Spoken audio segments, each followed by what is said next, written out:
Bonjour, on se retrouve pour une dernière séquence d'accompagnement concernant le thème de développer sa mémoire. Nous travaillerons ce jeudi et le jeudi 25, pour la dernière semaine de cours.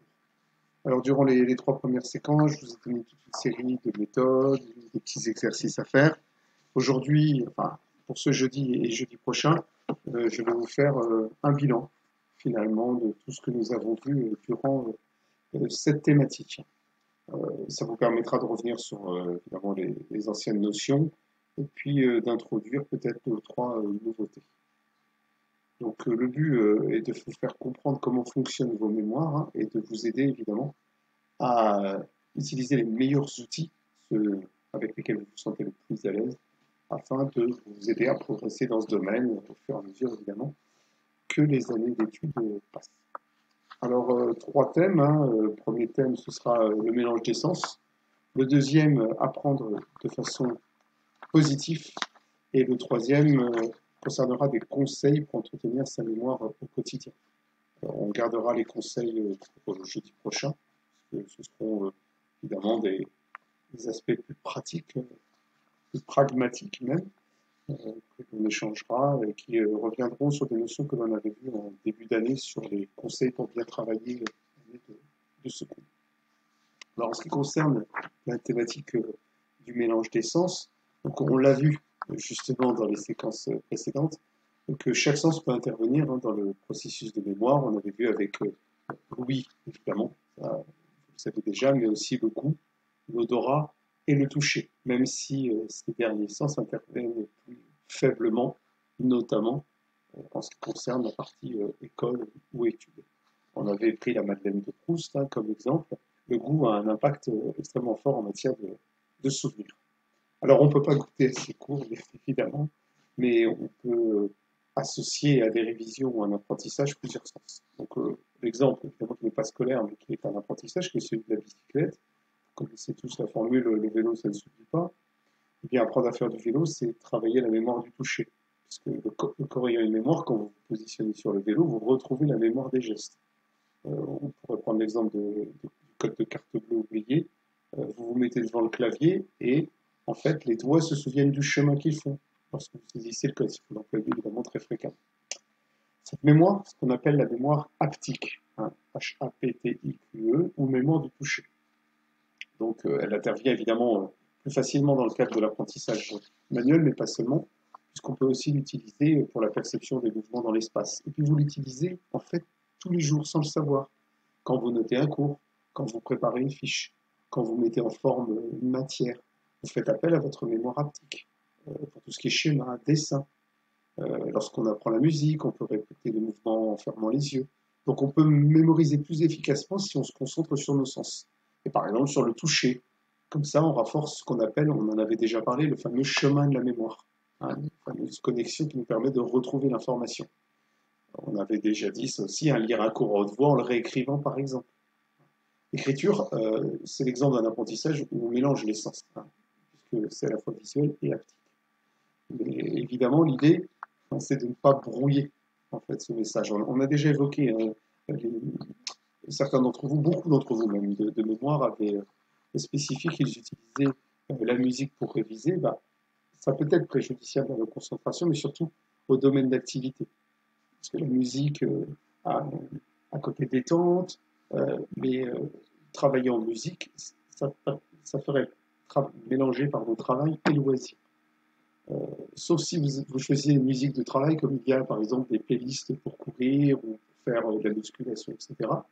Euh, ce n'est pas la même chose puisque vous vous mettez dans un mode travail quand vous entendez cette musique. C'est difficile, ça vient interagir en fait. Et puis le jour de l'examen, n'oubliez pas, vous ne pouvez pas mettre votre musique préférée pour évidemment retrouver vos chemins de mémoire. Si ce sont des travaux répétitifs et routiniers, c'est possible. Pour les activités techniques, on emploie souvent la musique douce, les chirurgiens, par exemple. Mais cela reste quand même probablement un élément qui peut être perturbateur. Après le mélange d'essence, le deuxième point que je voudrais aborder ce matin, je dirais, avec vous, c'est le côté positif. Et ça, j'ai dire que ça s'applique pas mal à votre classe, parce que beaucoup se sont découragés ou se sont mis en position de non, je n'y arriverai pas, ou se sont mis en position de non, c'est trop difficile. Il est essentiel de prendre le plus de plaisir possible pour apprendre efficacement et durablement. Alors évidemment, on n'aime pas tous les mêmes choses, et puis vous n'aimez pas toutes les matières, et souvent, évidemment, pour vous, l'apprentissage, c'est un processus forcé. Euh, mais regardez, je vais prendre un exemple tout bête, mais des fois, on se dit, mais comment tu fais pour ne pas retenir cela alors que vous, vous y arrivez très facilement? Eh bien, justement, c'est parce que la passion, l'intérêt facilite la mémorisation. Vous faites des collections, je ne sais pas moi, DVD, de figurines, de je ne sais quoi, de bandes dessinées, de livres, bah, c'est excellent pour la mémoire, hein, puisque évidemment vous mémorisez des informations.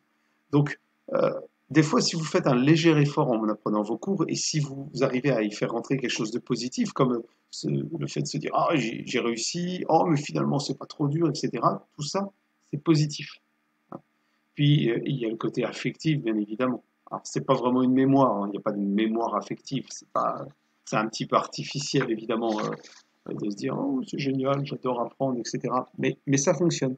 Il y a une université qui a été réalisée, alors là je vous lis hein, les résultats. En 2009, à l'université Jean Moulin Lyon 3, il avait été demandé à plus de 400 étudiants la première raison pour laquelle ils ne venaient plus en cours et ne souhaitaient plus apprendre.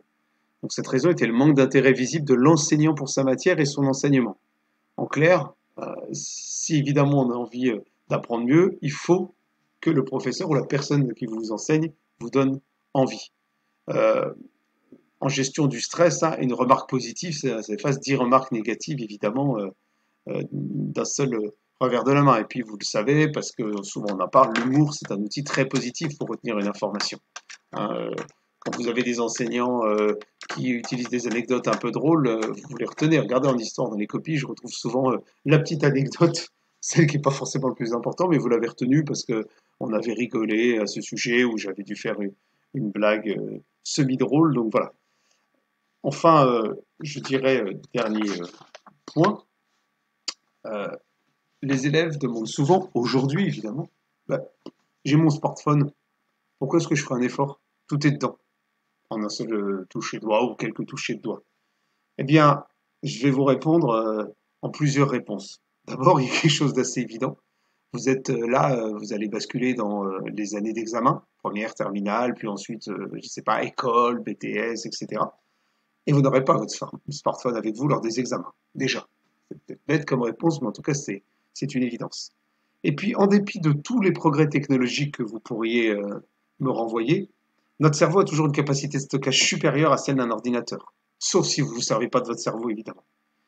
Et si vous apprenez, même quand c'est pénible, ça veut dire que vous apprendrez plus facilement quand ça sera agréable, puisque vous aurez créé tout ce cheminement. Et puis, quoi qu'il arrive, votre cerveau ira toujours plus vite à l'information que n'importe quelle machine. La vitesse maximale qu'une machine peut atteindre, c'est la vitesse de la lumière. Et nous sommes encore plus rapides que cela, hein.